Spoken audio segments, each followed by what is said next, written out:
you know what? It's an event when we have a Harry Potter movie coming out. Even if the shit don't have Harry Potter in it, people just like, I just need a fix somehow, you know? Yeah. I talked to people, and that's what it was for them. Yeah. It's like, I just needed some. Just a little taste. Come on, Patron on my ass. Come on. I'm jonesing. I needs that shit, that magic up in my ass. And here's the thing, people. Now, we don't get Harry Potter in here, but this is better because, as they say in the creative world, this is world building that we have. You know, there's a lot of things that happen in Harry Potter that we still don't know that much about. Like, what about the textbooks that they use, especially one of them that explain all the fantastic creatures that take place in the world of the wizards in Harry Potter? What about that dude, Newt Scamander?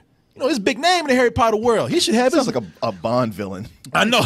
Welcome, Bond. I'm Scamander. No, Mr. Potter, I expect you to die. Patronum. But here's the thing. What about that dude who had a big influence in the world? He found all them beasts and educated everybody on. He should get his own movie. JK Rowling heard y'all say that, and she said, you know what? Not only did he get his own book, but Warner Brothers said, we got to make some money. That motherfucker better make a movie. And with this, that's exactly what they did.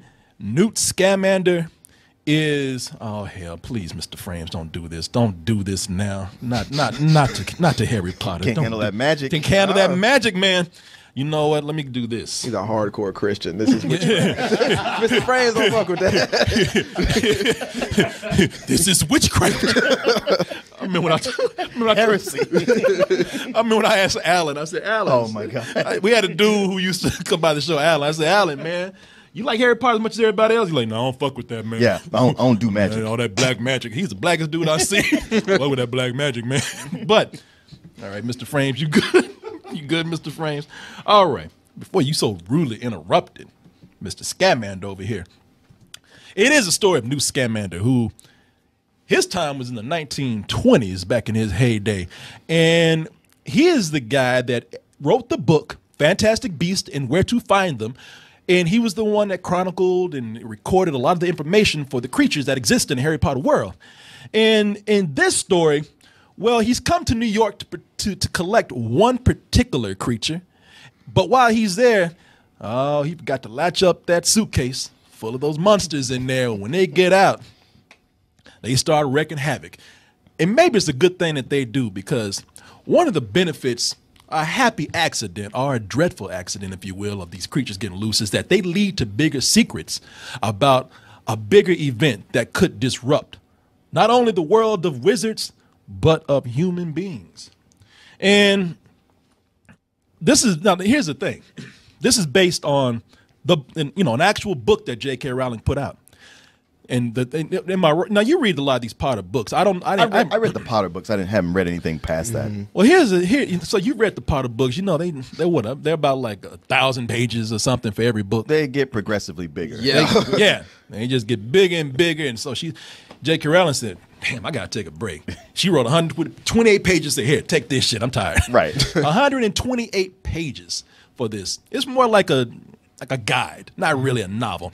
Yeah, because I think she wrote a detective story, and everybody went like, "Yeah, that's nice and all, but can we get back to the magic?" Yeah, wizard. Yeah. And she went like, "Fine, fuck, here, take it." Yeah, she wrote a detective story, and people said, "Does he do magic?" Yeah. No, he's fuck it. Take that shit somewhere else. Call me when he does magic. So with this, it's a 128-page guide, but it was turned into a screenplay. And being that you have 128 pages, it means that when they try to turn this into a 2-hour script, it's going to stretch things out just a little bit. And when they do that, some people are afraid that they are going to have some weak points in this. You know, this is not the years of care that it took for her to craft her Harry Potter stories. And then some hardcore fans are saying, I don't give a shit, just give me more. And I don't think that the hardcore fans are going to actually worry about it, but it is, to me, it is, you do have a feeling of J.K. Rowling's, her expert storytelling, her genius storytelling, some people would say, kind of fighting a script where you can feel the studios come in and saying, between her between her parts, studio comes in and says, okay, well, right here, we need another explosion. Right here, we need to sell some toys. We need a chase. We need a chase. We have this huge effects budget, and if you don't use it all, it's going to go away. we got this budget. That creature's cute. We need to make some plushies behind that. You can, I can't speak for everybody in this room, but I felt it. And when you get to that point where you do feel the blockbuster feel coming in, the commercialism coming in, it does feel like a big art house version of Pokemon. I was gonna say a magical Jumanji, but we'll go with that too. That's one of the most brilliant things you've ever said. Thank you, sir. That coffee kicking in. I should drink more often. But it really is, because the beginning of the movie, it's Newt Scamander, played by Eddie Redmayne, where all these creatures are escaping, and he's just going through the cities trying to collect them. And most of the time, it's usually played up for laughs. Get your goddamn hands off me! What is that? Nothing to worry about. See, if you had some Pokeballs, his job would have been so much easier. Just could have threw some shit at him, when not even grab him. And when you watch that right there, you see that that's just meant for a special effect. It's meant for a laugh. There's scenes in there where it's meant for the girls to go, most of the creatures that you see in the beginning are like that. They're small, they're furry, or they're cute. One thing is a straight up Groot, almost a Groot Junior ripoff right there. that talking piece of grass that they got. Oh yeah, Groot Junior. Yeah. Yeah, I mean, it's like Groot before Groot was even putting that pot. It's just a Groot blade of grass right there. It's hard for me to believe that nobody looked at this and went, "Hey guys, this looks a whole lot like this other thing that's already super popular." Oh, but they see. Again, this is where the studio came in. JK Rowling didn't want to do that. Somebody said, what's making money? Groot's making money. Now, we don't have to rip it off, but if you could take Groot, make him smaller, and color him green, no lawsuits. Nobody will know. No. I mean, the thing is, and it's played up for laughs, too. The little green creatures, it does that, making those noises every now and then. It gets upset and, does a little cute thing, sticking his tongue out at Newton. It's, and look, I'm not saying it's bad. It's actually kind of funny. One of the things that almost stole the show was that thieving ass platypus right there. Oh yeah, that platypus. How is that a magical creature? Platypuses are things that exist in real life. I know. You saw what it could do though. It's a normal thing that just has a slight magic bent to it. It was a where the others are Pokemon. Yeah, the others are they took time to make creatures with this. They just ran out of time and said, man, make a fucking platypus. I don't even think that's a CG effect. I think they actually found a platypus that was a kleptomaniac. Because that motherfucker, he's like a crackhead. He's snatching purses and people's watches. Anything shiny. Like if they like whenever they have riots, I want to loot with him. You know what I mean? And he stole the show. There were times he was stealing shit and then thinking about looking, he goes steal. And I was like, you know what? That's funny. Now, other times, it was just, they would stop the movie just because the creatures were a special effect, or they want to do the bigger ones, or they want to do some sort of action scene, a stage piece with it. So, it's, again, you get the studio feel from there. Now, where it comes, things start to pick up when it eventually does start to get dark. JK Rowling only put up with that cute shit for so long. She takes this world very seriously. And so once we got all this little Pokemon stuff and plushy stuff out the way, she says, all right, allow me to do my thing. And then she comes in and she starts getting deep with it, because this is where we start to get into the part of the movie where they are going to start actually going into the other films. This is set to be a 5 features, and with that, of course, they got to have enough story to do that. And with this being a prequel, it's setting up some things in the Potter universe that we see in the actual Harry Potter movies, especially when we have the introduction of Colin Farrell. Colin Farrell, he plays Inspector Percival Graves. Sure. It's funny how these you know who's an asshole in the Potter world by that name. Graves, really. And when he comes in, you know that's when the story is starting to get dark as he starts to talk about, especially when he's talking to Newt, and he's telling Newt like, Newt is saying, "Man, I'm just here to get my animals." He's like, "Nah, bitch, you here to start a war, and we ain't having that. We ain't having none of that here." I'm not one of Grindelwald's fanatics, Mr. Graves. Boy, when he said Grindelwald, there was a chick who lost her shit next to me. Grindelwald, I know who that is. You know, I couldn't even get mad because she was just so delighted. Sure, you know, sure. And that is what Harry Potter fans really want here. You know, this is the point where they see that it's going not only expand this movie in this world, but it's going to connect to the future Potter movies that come along later. Because as I said, this is a prequel. This takes place in the 1920s.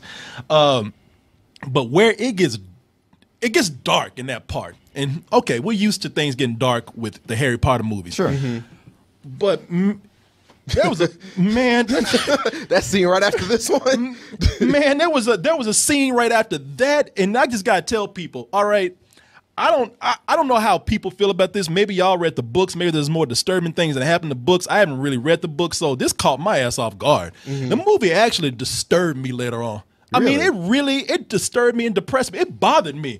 It bothered me when they brought on, because it gets beyond dark. It becomes disturbing when they bring in Ezra Miller as Credence Barebone. And the thing, Them names again. These names again, man. You know, he's mad. Like, can you just give me a regular name? You know, And a new haircut. That's the thing about it, man. Not only did they give him a bad haircut, because I'm showing the picture of him right now. He's like, oh, woe is me. But the reason why he's looking like that, because I mean, they gave him a Three Stooges Mo haircut, Just stuck a bowl on his head. Got the clippers.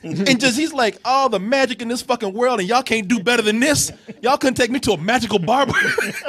Looking like fucking Dumb and Dumber right now. Lloyd. Merry Christmas, yeah. But his character is mentally and physically abused in the movie. And he spends the movie just cowering and hunched over Twitching. and twitching and just whine. I mean, really, when people approach him, he's like, and then at first you just think he's just weird. You know, just like, what the fuck is wrong with this guy? You know, but then, I mean, he's just mentally ill. You know, I don't know. But then you realize that his mother is beating the shit out of him. And you don't even see it. You see some scars in certain scenes, but the beatings that are about to happen, the way he just walks into them, the way he's scared or he just is giving up on life, man, it just puts in your brain just how bad those ass whoopings must really be. Like, it really did bother me. And it didn't help that they had... Samantha Morton. Yeah. Who was, because that girl is crazy anyway. Look at those eyes, man. She can never take a normal picture. In every movie, she look like she's about to beat the fuck out of somebody. Samantha Morton, you've seen her. If those who look at you look at the picture right now for those who are watching. She looks nothing like that in the movie. Yeah, she looks kind of pretty, right? But look at those eyes. You know, for those of you who have seen her before or watching the show right now, you look at this picture like, oh, it's that crazy bitch from all those other movies. Yeah. She don't ever play anybody normal. She plays his abusive mother, and it's scary, man. I really admit that I was bothered by that. One of the things that has been a staple of at least for me, in my praise of the Harry Potter universe, is that they have always been able to make the CG characters act well. You know, the motion capture, or even if they're just fully CG, you know, it's always been something that I've been impressed with, and they do that here with a lot of these CG creatures and characters. But the human cast is good too. Now I know that you know, we all make fun of Eddie Redmayne. I know you guys are not the biggest fans of Eddie Redmayne, and here I have to say that, you know, if you're not, it's probably not going to change your mind, because y'all know Eddie Redmayne. We've learned that his acting method is to talk like he has a hernia. He also, at least, it's making me look back at all his other movies, but in this one especially, he acts like somebody with Asperger's. Like he's unkempt with his hair. He's overly shy. He hardly ever makes eye contact. Well, see, that was something I liked in this movie because I figured he would be somebody like he kind of embodied that character, kind of like Grizzly Man. Like you see when he gets around people, he gets really awkward, but when he's around beasts, he just lets everything flow and he's open. So I really dug that the way he played the character. Yeah, you know what? I'm in total agreement on that. I mean, I think he has his own method. Like I said, everything he says is like he has. Well, I just found myself whenever he talked, I was straining with my ears to hear what he was saying. Yeah, I was, and if you listen to this today, like I can't. Maybe blame it on the sound design. Maybe I don't know. Oh yeah, I think the sound was turned down in the theater we were in. But no, because today, and I'm not even lying. I went over this one scene over and over again. Like, can anybody tell me what he's saying right here? You're the guy with the case full of monsters, huh? News travels fast. What? Wait, did he say you tell us first? News travels fast. Oh, gee. How could you? Are y'all serious? Y'all couldn't hear that? Yeah, I couldn't hear it. Well, these old ears are what they used to be. Like even Sam heard it over there. He heard it across It was the room. like news travels fast. I'm sorry, I couldn't hear it. Well, you know Sam and his flawless British accent. Oh yeah. Yeah, I agree with you 100% though. Like, that fit the character this time. He was more comfortable around creatures and animals than he was human beings, and I think that worked. And there's another character they bring in that I like a lot of. Another actor that I'm not too particular, but I thought he did pretty well in this. Strudel it is.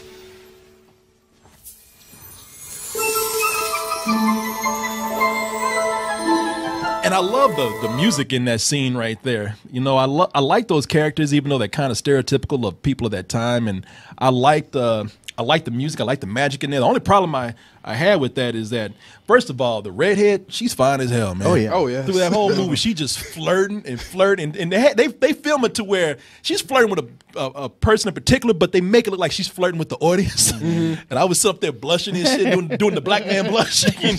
And then the only thing that made me mad is that they would always cut back to this dude, Dan Fogler. Like, what the fuck you seen that big dude? What you gonna do with that?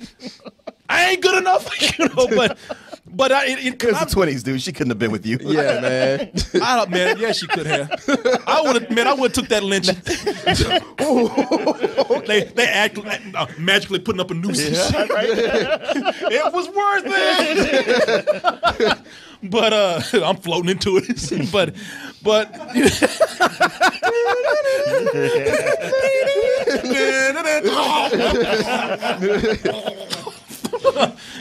but yeah.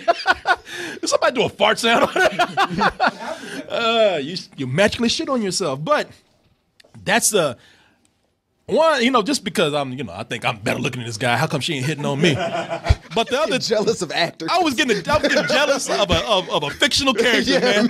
But also because Martin can back me up here. That's Dan Fogler, man. And Dan Fogler's career, where he started out as being the new fat funny guy. The poor man's Jack Black. The poor man's Jack Black. If you didn't have no money for Jack Black, you called Dan Fogler, man. He'd be right there. $5, you'll get him on a day.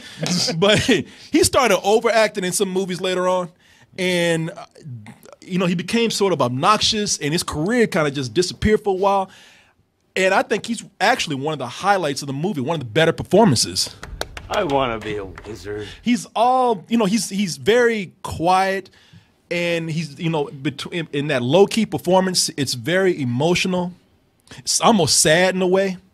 And it's just good to see him pull back and play a character like this that is one of the most emotional characters in the film. He was a highlight for me. I don't know if he turned you around, Martin. Martin like, nope. His reaction. He's like, interesting. Martin looking like, dumbass. I see you pull some magic on your ass. Pull that shine on your ass. But y'all can't be pulling this kind of shit on here, this kind of okie doke surprise kind of thing. I remember watching the trailer and I said, damn, that little black elf right there, she kind of fine. She kind of cute. And then in the movie, when she walked out, I was like, God damn! Yeah. Because I remember watching the trailer, I was like, okay, she can kind of get it. Then in the movie, you're like, ooh, no. Ooh, yeah, man. Was I drunk when I saw the trailer? Because in the movie, when she walks out, she not only is she bald, but she got a long, big ass back of the head, like them aliens, Yeah, they had like a tiara or something on it. It was weird. It was weird, and it looked like a dick almost. In the a singing dick. And that didn't do it for you? Well, when she turned around, I saw it was a woman. I was like, ugh. Are those pot leaves? I don't 20s. Smoke? They were all into the reefer. In the reefer bag, the reefer madness. Holy shit. But man, in the movie, even they knew it was too disturbing to show people, because if y'all go watch the trailer, in the trailer, they put CG hair on her. Yeah. And in the movie, she comes out, and that shit, and funny, the back of her head is kind of dipped too. It looks like that dude from what's his name, from Futurama. Good news, everybody. Professor Zoid? No, Farnsworth. Yeah, she's got a Farnsworth head, man. Like the back of his head. If they want to like kind of make you feel uncomfortable or uneasy, they succeeded. Don't let this fool you right here, because right now you look like, yeah, I'd hit that, and then like when she take that wig off, you're like, no, Nah, I'm good. Yeah, girl, oh But shit, you said, yeah, babe, I gotta go to work. I didn't even know. Oh, I'll call you tomorrow. what work you got to do at 2 in the morning? Magic, baby. Watch me disappear. You know, yeah, I can't be pulling that kind of shit on people, man. But bother me, man. Y'all can't give me no fake boners. What's that? Yeah, I know. How dare you, sir? I was hard when she walked out too. She turned around like, shit dipped like the back of her head. But finally, this is the biggest thing I would take points off for this, is that I was forgiving this movie for a lot of its problems and a lot of things that I saw in there. I was like, oh, it's okay. But the ending, the climax of it, is It's funny sitting next to Corey Goodwin, because he exclaimed, "Wait, what?" so you know what I'm saying. Oh, yeah. My biggest problem is that not only did they rush the whole thing, but like you said, Martin, it's like, hey, look, we got about $500,000 left. You better spend it on some shit. I don't give a fuck if it's just a dust cloud going across the city. Oh, a dust cloud? Oh, well, we got that. Oh, okay. Well, then sure. And that's exactly what they did. It's like the fucking Tasmanian devil going around the city. And what's the problem with that is that not only is it just, that's your biggest effect, a big-ass Tasmanian devil tornado dust cloud going around tearing up buildings, but you're doing that same shit that they do that we criticize superhero movies for. If you got nothing else to do, just tear up the fucking city. That's all. And I could kind of excuse it if they actually, made it look like, okay, we're avoiding casualties, but y'all kill some people. You pull Superman, I'm sorry. He's like, see, I ain't the only one. Like there's no way they destroy some of these buildings and people weren't at least injured. Yeah, but you know what they do after that is like it is the biggest cop out of all time. It's magic. Yeah, that's what it makes you go like, oh yeah, that's why I hate magic, because they got a little button that no matter what they do, they go like, oh. Well, now everything's back to normal. I don't feel like some of those lives were brought back, though. Yeah. The buildings were fixed. They just did. I don't know if those lives were brought back. They just made people forget about it. Yeah. They just swept some bodies under some rugs or something. Didn't I have a little brother? Nah. Nah. Now you got more toys. Nah, you thinking about our dog. Remember we got you a puppy? But yeah, the ending is a big cop-out. It's not only a cop-out, but it's just typical of what we're complaining about today. I don't know what you guys feel. With Eddie Redmayne, I love the way he played this role. Like I said, it felt like he was one of those people that I'm more like a Steve Irwin or a Grizzly Man, where they're more connected to animals than they are people. Yeah, so they have those odd ticks when they get around. Definitely agree with you. like that one right there. Oh my god! You want to dance? No. I want that on a T-shirt. Just looking for my creatures. Caption this.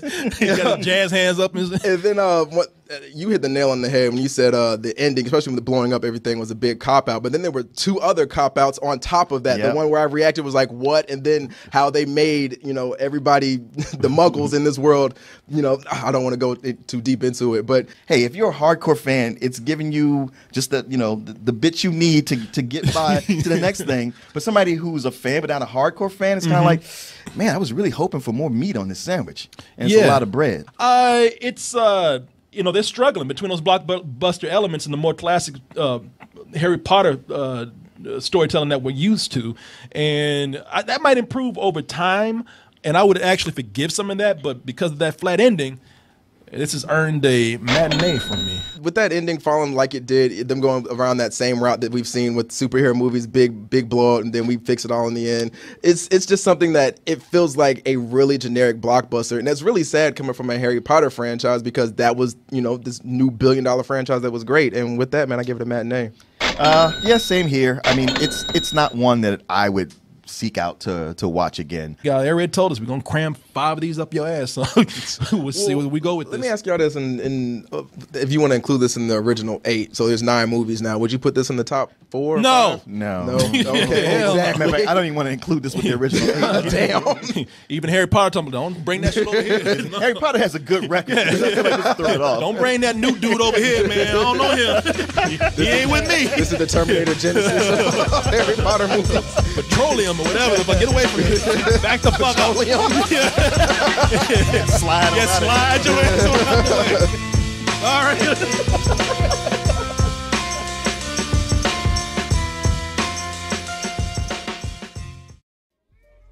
Gamefly brings to your house, to you, over 8,000 new releases and classics that are available to rent, or you can buy them for almost every system out there, current and some old systems. Like I said, man, I've been trying to put my GameCube back to work for years. Gamefly is giving me an excuse to do that. And you could even try 30 days for free by typing in gameflyoffer.com/double toasted. And when you do that, you'll get 30 days for free of games and movies. Get all those things, all of them at once. Just stay in the house. Don't go nowhere because they're all going to get brought right to your mailbox. You can also bring the element of surprise every month to your home in the form of a Loot Crate mystery box. In that box, I can't tell you what it is, but I can guarantee you it is the best in geek and gaming gear. Some people say it's like having Comic-Con brought right to your home. You don't have to leave the house for nothing. You're getting all kind of stuff. And everybody likes a little surprise every month. Just a little bit. And here's another surprise for you. You know, if you go to our link, trylootcrate.com/double toasted, and you type in bridge 10, that's the word bridge and the number 10, you can get 10% off, a 10% discount on your first crate. How's that for a surprise right there? Loot Crate, bring the mystery and the surprise to your mailbox once a month with Loot Crate. Hey everyone, thanks for watching, and be sure to subscribe to our channel and go over to our home, doubletoasted.com, for more videos and live streams. And remember, stay toasty.